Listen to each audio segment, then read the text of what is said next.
Austrian chancellor tells Putin to end Ukraine war. Austrian Chancellor Karl Nehammer says he told Russian President Vladimir Putin to end his invasion of Ukraine and raised the issue of serious war crimes committed by Russian troops.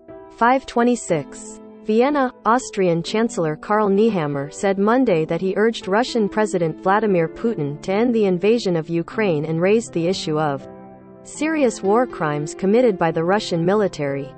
Nehammer was the first European leader to meet Putin in Moscow since Russia launched its invasion of Ukraine February 24.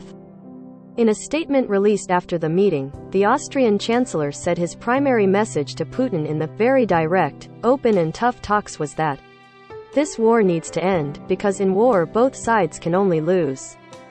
Nehammer told Putin all those responsible for war crimes in the Ukrainian city of Bucha and elsewhere would be held to account. He also stressed the need to open humanitarian corridors so that civilians trapped in cities under attack can access basic supplies like food and water. According to his statement, the Austrian leader called the Moscow trip to Moscow his duty to exhaust every possibility for ending the violence in Ukraine, coming just 2 days after traveling to Kyiv for talks with Ukrainian President Volodymyr Zelensky.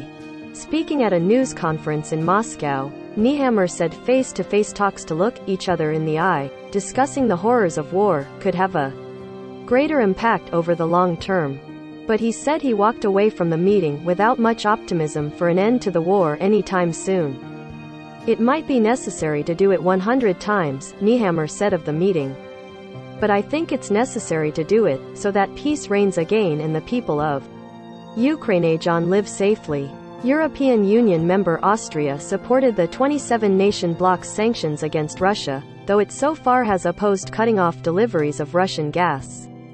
The country is militarily neutral and is not a member of NATO.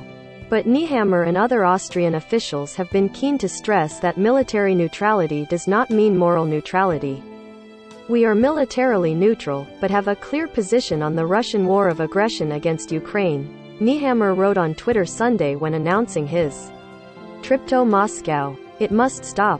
Nehammer said he told Putin the EU is as united as it's ever been on the issue of sanctions, and that these will remain in place, and may even be strengthened, as long as Ukrainians continue to die. Earlier Monday, Austrian Foreign Minister Alexander Schallenberg said Nehammer decided to make the Moscow trip after meeting with Zelensky in Kyiv and following contacts with the leaders of Turkey, Germany and the European Union.